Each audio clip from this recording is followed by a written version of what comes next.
season is on, everything is fun. Looking to a brighter tomorrow, that's exactly what it is. Sitting with men of creativity who believe it's true. Have you had a smile this morning?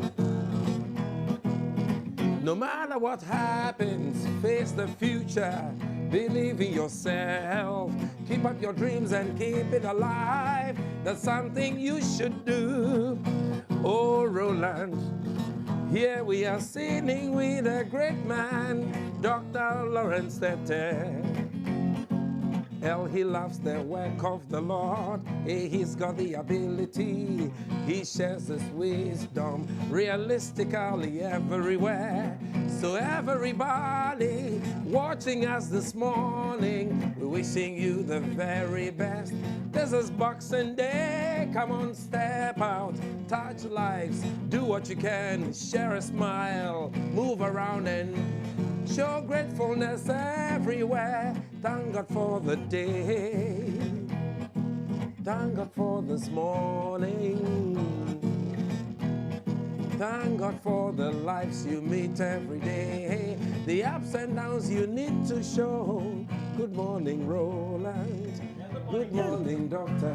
Lawrence Tete. Thanks for the intro. I don't even have to. We have in the studio Dr. Lawrence Tete with the Worldwide Miracle Church International. He's an evangelist known around the world, and I always love his 3-day packages with the Presbyterian Church and holds others also with the Methodist Church, I believe. I always look forward to that, and his own that always is always packed, as always. Thanks for joining me. Thank you, Roland. And yeah, happy Boxing Day. Thank you, and I wish you well for the season, the next year as well. Ken, how are you? Doing well. It's been a while. Absolutely. Yeah, great. And that's Ken Kabonu. And Ken Kabonu is somebody who composes music just straight off the cuff, uses the lyrics, but has the rhythms, of course, and does a lot more corporate and social events around Accra and elsewhere countrywide. Thanks again. Pleasure. I'm sure we'll call on you before the show ends. That's but right. if you like, you can sit in, but you can still just pop out. But thanks for joining us this morning.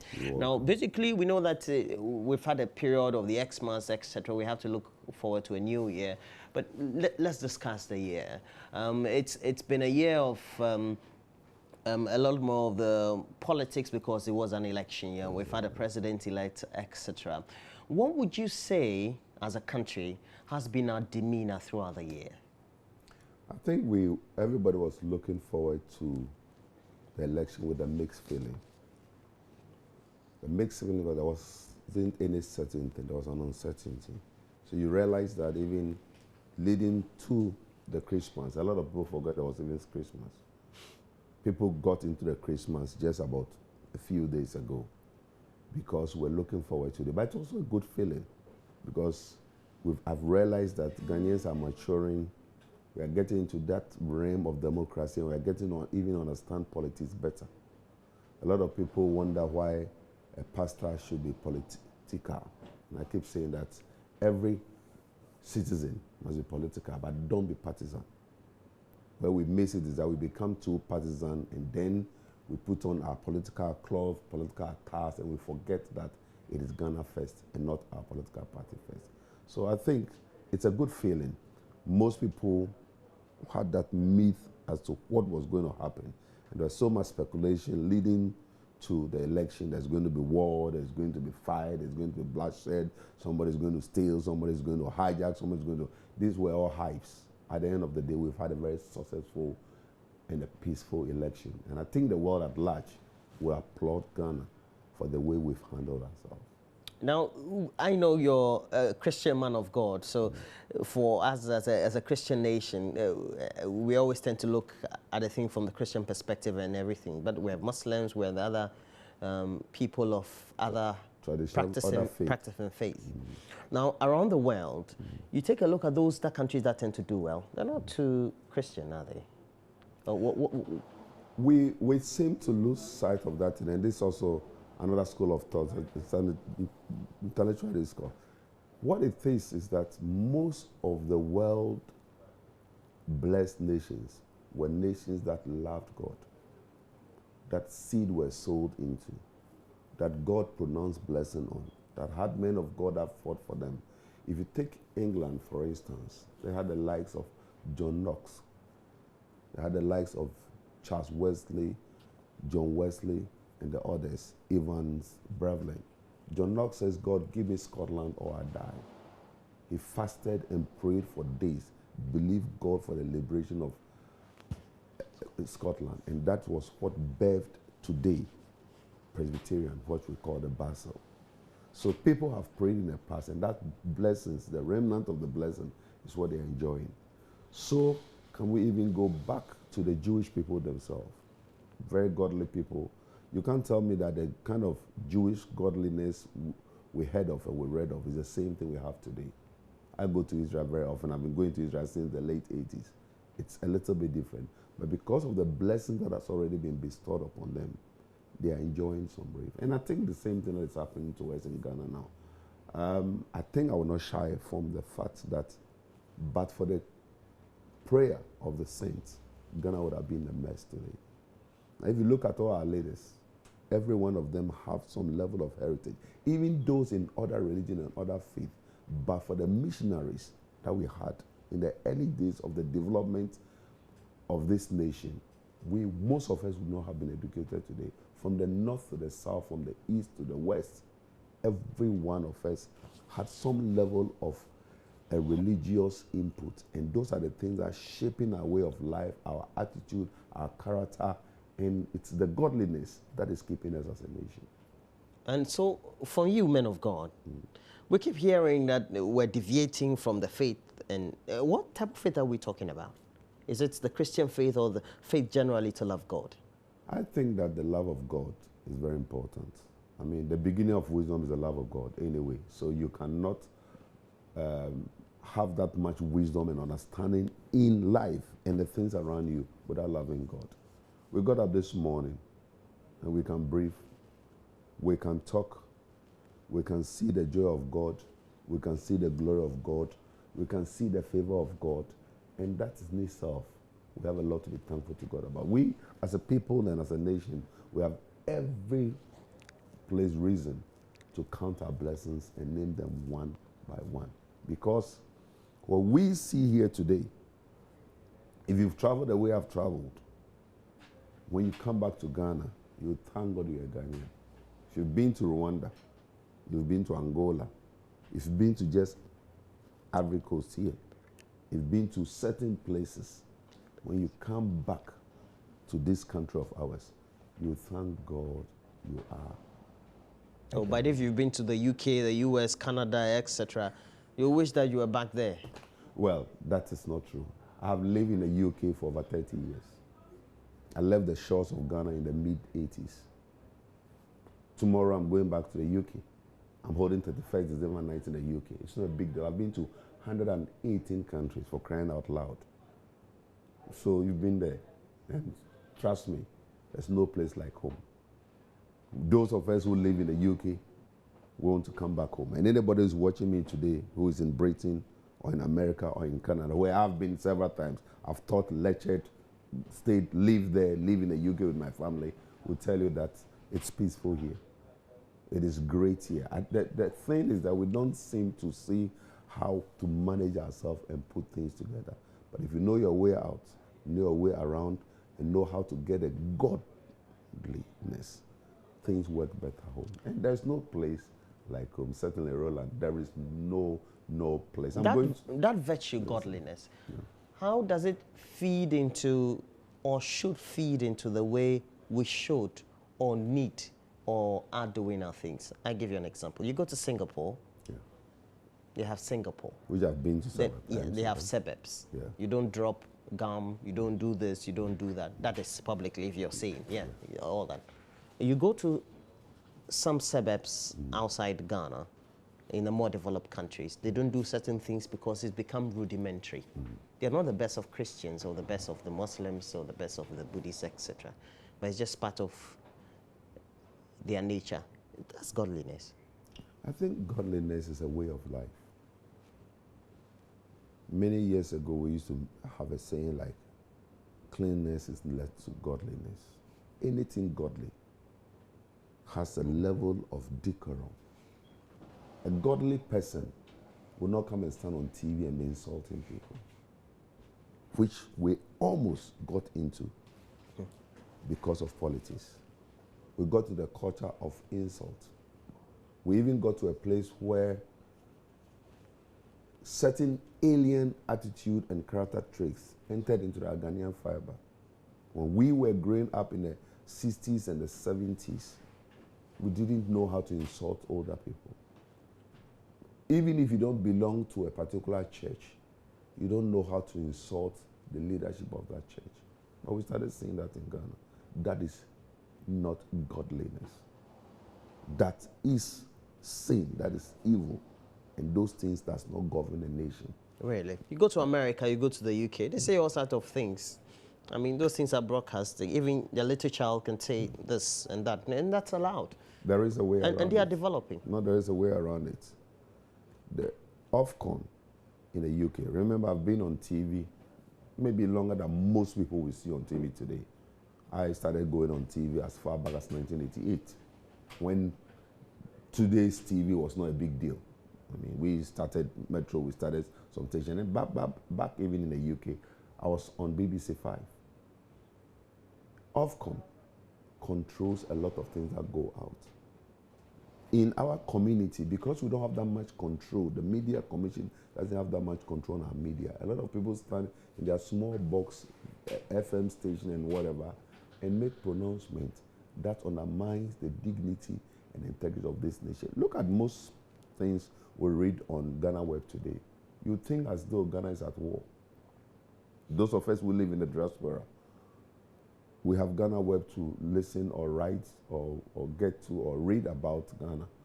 And you read some headlines and are so sensational, you think nothing is happening in Ghana. And what we don't realize in retrospect is that when somebody wants to come and invest in Ghana, or somebody wants to come and do something meaningful in Ghana, he thinks something's happening. I'll give you a typical example.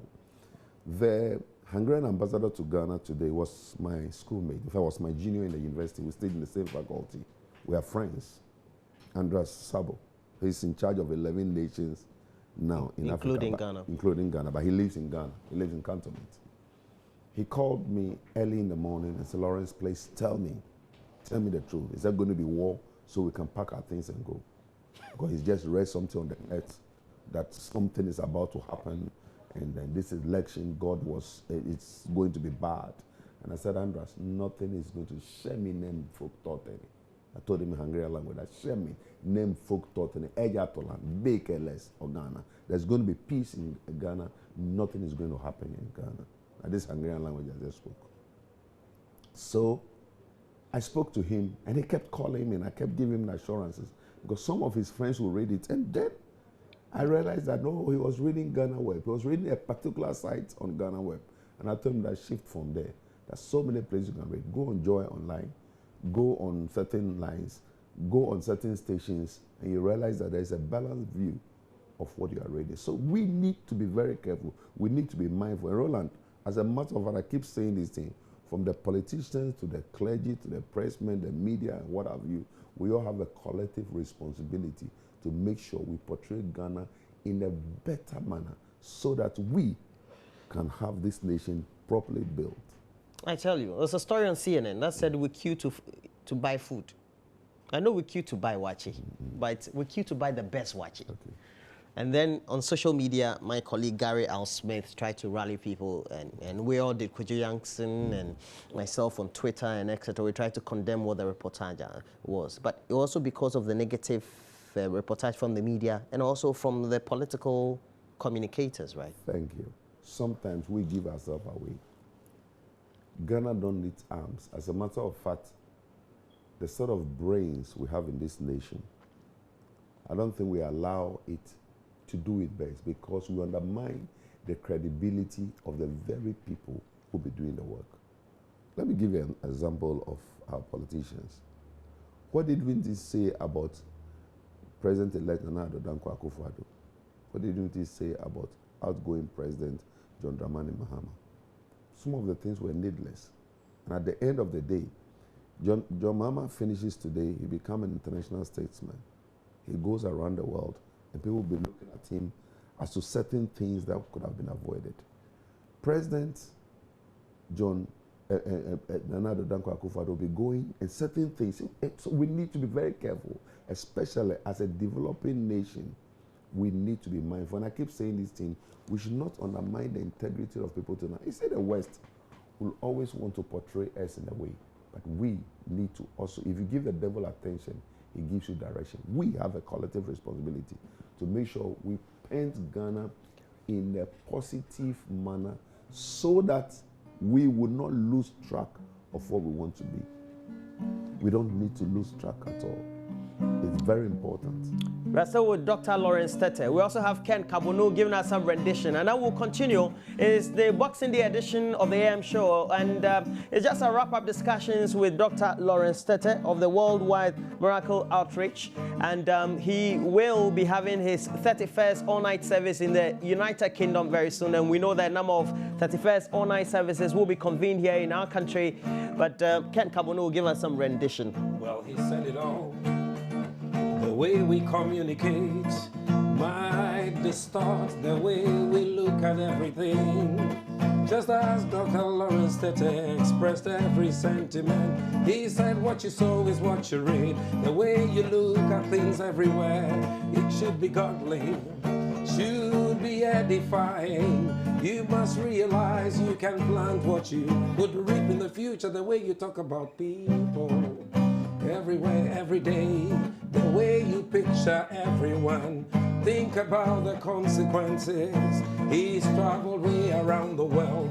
He's seen no place like home, and that's really true. And I truly agree. Dr. Lawrence Tete said it all. He said the truth. This is Boxing Day. Send this message across as a present to your friends and relatives. Tell the world we belong together in our destinies. We can do exactly what we can. Build it up and create a dream for yourself.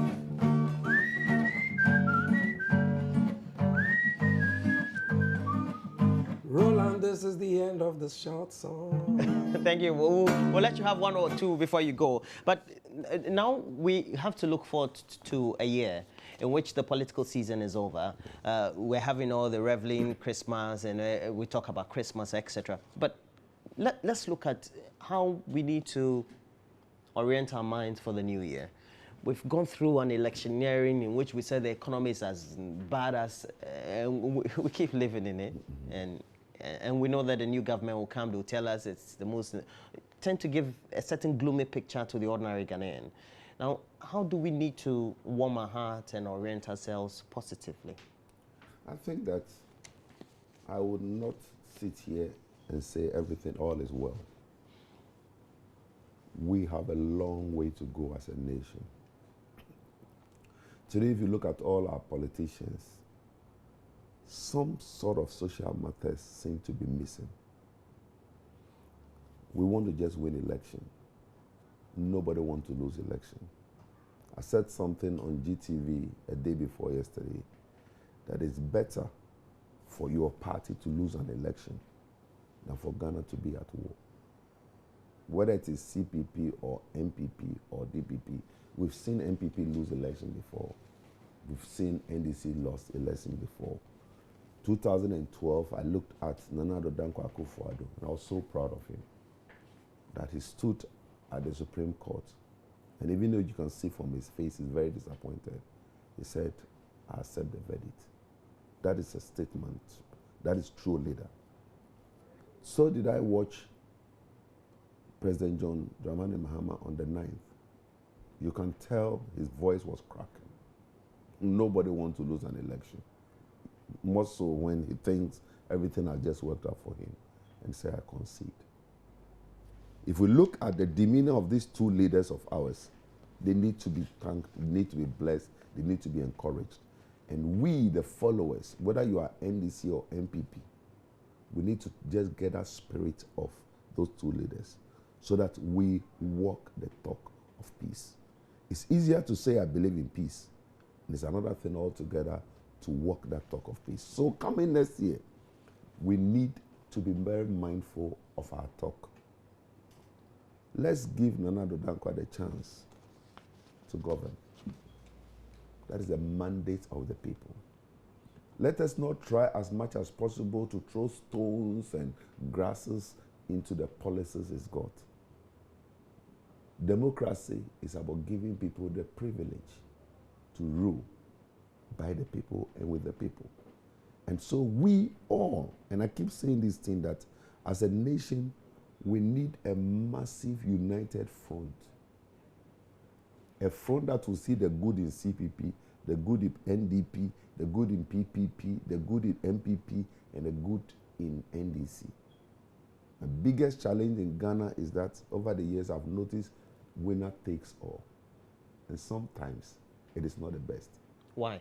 It's not the best because in every dispensation you have people who are knowledgeable. I believe NDC could have gotten hold of certain people from NPP when they were ruling that have got what it takes. And they could have just been brought in so that that spirit of nationalistic spirit can be the cohesion that so it doesn't seem as if it's only you who is doing it. No. And so everything, so you see that, is that why you see that on the other side, everything is opposed? That is exactly what it is. The other side, everything because we don't accepted. have a massive united front, everybody claim the glory for themselves. Listen to the politicians and start playing back what they've said. What somebody criticized this election, next year would be a bid for him, and he'll be working on it. Look at even the appointment that has been made. NDC does it, NPP is doing it, NDC will do it, NPP will do it. As long as it's in your favor, it's okay. As long as it's not in your favor, it's not good. We have to grow from that stage. Would we ever come to a point where, for example, from the time we had the Rawlings regime off, we barely had people who had served in that government come to serve in the Kufuor government. We barely had people serve in the Kufuor government come to serve in the Mills Mahama government. And I'm sure the status quo is going to continue. And all those talents who are perhaps have doctorates, have made inputs out in the diaspora, they are back in Ghana, and after 8 years, they're just off the mark. You can't work for any corporate institution, no state agency, nothing. Let me give you a practical example. Please do. Why do you think most pastors, clergymen, knowledgeable, blessed, don't want to get into politics? Because they'll be tagged, I think. And a lot of us get tagged. And sometimes the most painful thing is when you sacrifice your life to come and support your nation and you are put in the box. As I sit here now, without being too arrogant, I don't need any politician to give me anything. I don't need a V8. I can buy it for myself. I don't need a house. I have a house for myself. I don't need a swimming pool by the grace of God. I have a swimming pool for myself. So I'm not hustling. God has blessed some of us. We just come to this nation because we believe we receive so much, going through secondary school, going through education, and then God has blessed us in the diaspora. I believe every Ghanaian should be a peace envoy. Every Ghanaian should be a goodwill ambassador for Ghana. Come back. You get tagged. And sometimes when you get tagged and you read comments about yourself on the web, you feel like you don't want to do anything with Ghana again. The friends we have that I know, that I went to school with, who went to LSE like I went, who went to Hungary like I went, who have been to certain grades, who some of them are in Harvard and others who have had privileges, who can come back to support this nation. But because they are being tagged, they want to stay in their corner. And so we need to start maturing from that age. As a man of God, you need to belong somewhere anyway. As we sit here, we all voted. Yeah, sure. I make sure. I voted. Many years ago, I came with a family to register as Ghanaians. I want the children to know that this is where they belong to. We are not foreigners. The British passport we use, what do we gain in it? In fact, I prefer to even travel on Ghanaian passport. Sometimes the little immunity you even get, people tag you for the immunity. And so we need to start maturing and growing from that thing. So we come to that place and say, we have a collective responsibility. NDC, NPP, don't forget we are the same people. Everyone is the same people. And what we don't realize is that is our followers, those who become too fanatic, they create that problem. But You'll be surprised the relationship that will be assuming now between your mama and another Danko Akufo-Addo. And we sit behind the fence and we say this one belongs Because this one will be ex-president, this yes. one will be president. And they will be friends. They will be going to programs. Definitely have been members of parliament with each. In fact, they have a relationship. Yes, they do. They have a relationship. And those of us who get to Parliament House and with even social media or even come to some of these interviews, if you think certain people are enemies, you'll have a shock. Of your Immediately after they finish insulting and fighting on stage, behind the stage, they go and break bread together. You don't break bread with your enemy. So we have to start understanding that. And that is why I keep saying that Ghanaians should learn to be political, but not partisan. If we learn to be political, what do I mean by learning to be political? We understand the political trend. Then we'll be even more discerning and vote on issues that are relevant to this nation. Otherwise, look at what is happening. Anything NPP did, NDC came to condemn it. And anything NDC has done, NPP is condemning it. And sometimes we don't even allow continuity. We don't have a successive plan. And those are the things we should all pray that we move out of. Otherwise, the good in everybody will be undermined. Some of us I bring a lot of investors. So do I bring a lot of preachers from around the world. In fact, there was a time 2 good aircraft came from Oral Roberts University because of me into this country. The Oral Roberts University is my friend. I run the Nation Power, my friend. And can you imagine that I sit here and then tomorrow, Richard Robert Oral Roberts Ministry begin to raise something very ugly about Lawrence Tete, what is done and which parties belong to, and you you water down everything. So we must learn to be accommodating. We must learn to be one. And remember that, listen to me, Ghana is not about NDC and NPP.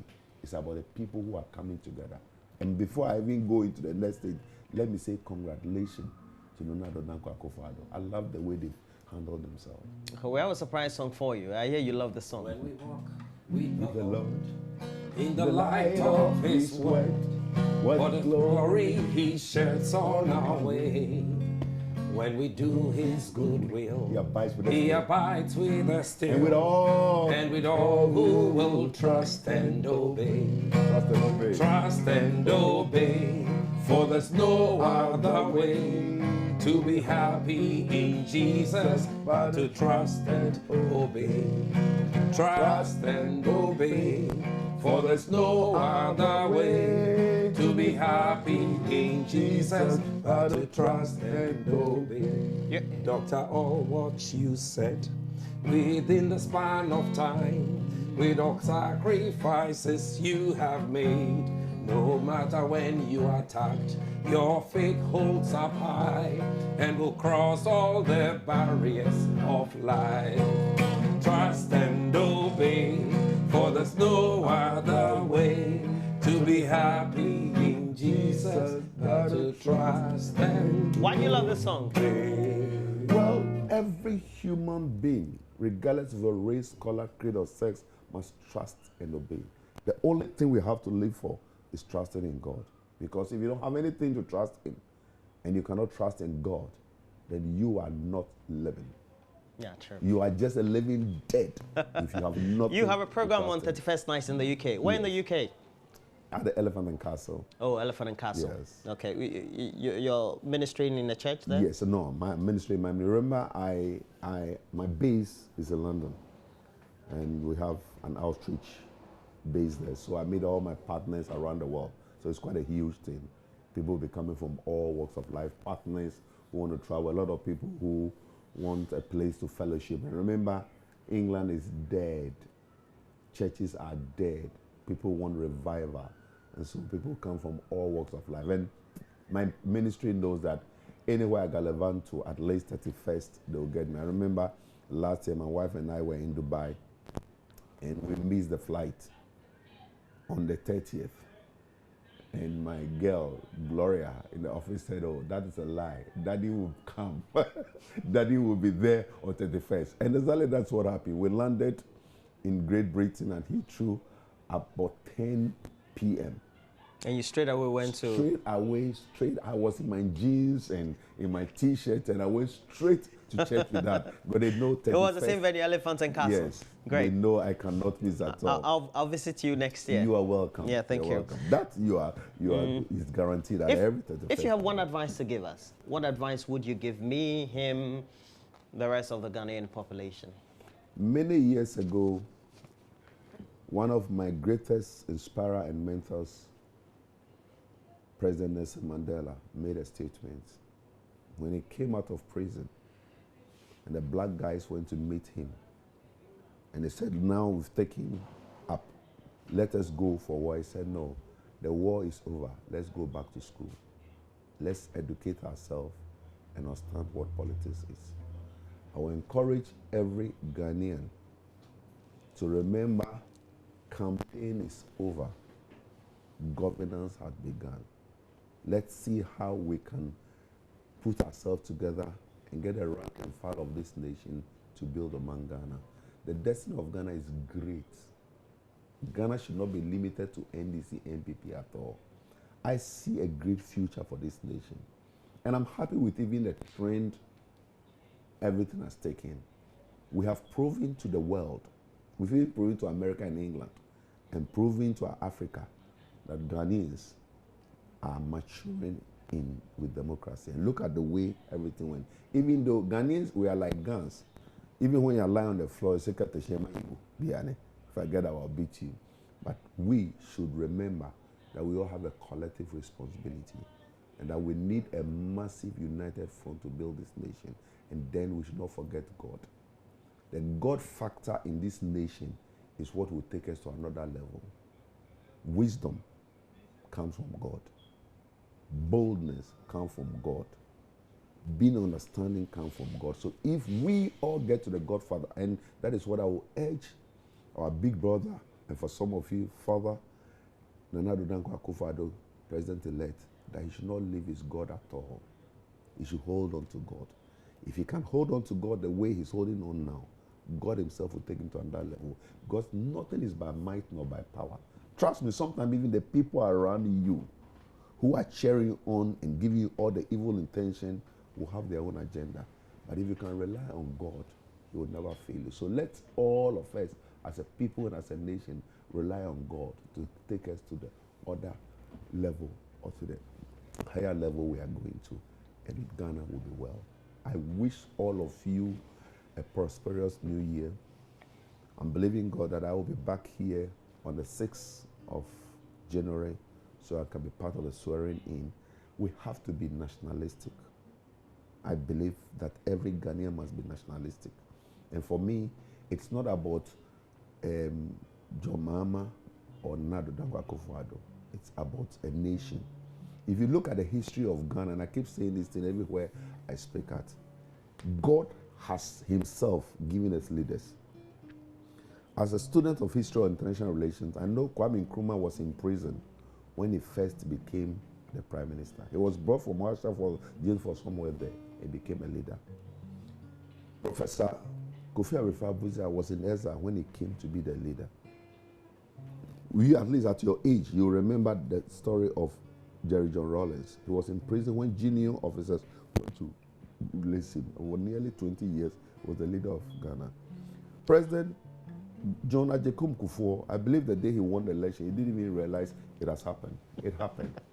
Then I spoke to, of course, I've had a chance to speak to all these people, with the exception of maybe Dr. Kwame Nkrumah, whom I didn't get to particularly speak to. I've had a conversation with all these guys I'm talking about. And then I remember talking to President Atamels of blessed memory. I said, Rev, it was just a finger of God. I didn't even realize that's happened. And God made me become the president. President John Dramani Mahama went to sleep as a vice president. He got up as a vice president, was going round about his work as a vice president. By the time he was going to sleep in the evening, he was a president. Then you and I were here last 2 weeks. When pockets of noise and things were being made, there wasn't any certain, nobody knew what was happening. And all of a sudden, as Nana Addo Dankwa Akufo-Addo himself said, almost 8 p.m. in the evening, he receives a call from John Dramani Mahama that congratulations and congratulating him. And here we are, a sitting president to be. So everything is done by God. It's only God who improves. So let's learn to dedicate everything to God, and He will make a way where there seems to be no way. Dr. Lawrence Tete with the Worldwide Miracle Outreach. Thanks for joining me this morning. Known worldwide as the chief evangelist, I call him. Thanks for joining me. Thank you, Roland. And All right. You guys have done very well. Enjoy, and we are proud of you. Thank you too. Nice. Oh, African dream, you never leave us like a shadow. You hang above us like the moon above the night. Oh, African dream, you never leave us like a shadow. You hang above us like the moon above the night. How strong is your strong attraction we share with many souls? Our lives feed on this strange affection, like a man searching for gold. In times you're far away, your presence is haunting us. And when we get in closer, you smartly hide away. Oh, African dream, you never leave us like a shadow. You hang above us like the moon above the night. Oh, African dream, you never leave us like a shadow. You hang above us like the moon above the night. Like the moon above the night. Like the moon above the You know George Michael? Yeah, George Michael. You know he passed on at 53. He passed on, unfortunately. You know any of his songs? He had 1 million records and all that. In fact, I haven't been very familiar with most of his songs. I know bits and pieces, but the thing is that he did so much work in his career, and he was just about releasing his documentary when he died, you know, slated for March. We all know, just like many 2017. entertainers out there, they tend to be plagued with a lot more difficulties by the time they're getting out of the limelight. But there's a certain twist to the whole thing. There's the element of discipline, you know, where when the artist has a culture, you know, that everybody knows you for, you know, there is a certain glory that you enjoy within your career. So that for me, his passing, though shocking, but there may be other twists and turns towards that. Yeah. All right. So give us a nice rendition or something that comes from your heart. It's daytime. It's daytime. Keep on rising to the clouds. It's your time. It's your moment. You need to rise to the top. Just do what you can. It's your day. Take your steps. Do what you can. It's your life. Live it to the full. It's your day. It's your time. It's your day. It's your time to rise. Rise up to the clouds. Some things may be wrong and then some things may be right. You may not know where to place your finger, but then open wide your eyes, do what you can. It's your day, it's your time to rise. You must believe in what you say. Just stick to what you can do every time. Believe in the faith that you carry. It's your day.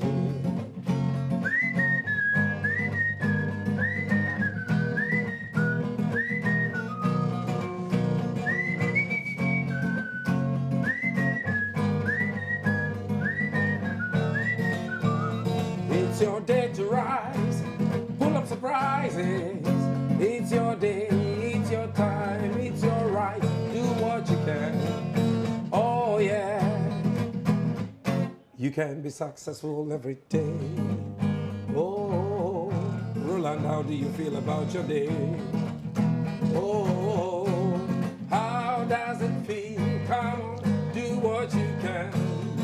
We have to thank Nancy Black for that great makeup teaching service, and also Dr. Lawrence Tete and Ken Kabono, as well as Susan Taino, for teaching us how to wrap up our gift for today. But for all of you who have been watching, we say we're so grateful. Please make sure that you're always giving us a lot more of your messages on Facebook, Join Us on TV, and also on Twitter handle, Join Us on TV, and 0568-800,000 is our handle on WhatsApp.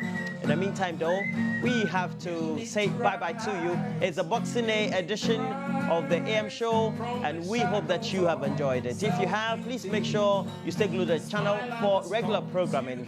Now, we'll be with you same time tomorrow morning. Bye-bye. To get to the top. Come on, share a smile. It's your day to smile. Oh yeah, yeah. All right. Come on, come on. It's your day to rise. Come on.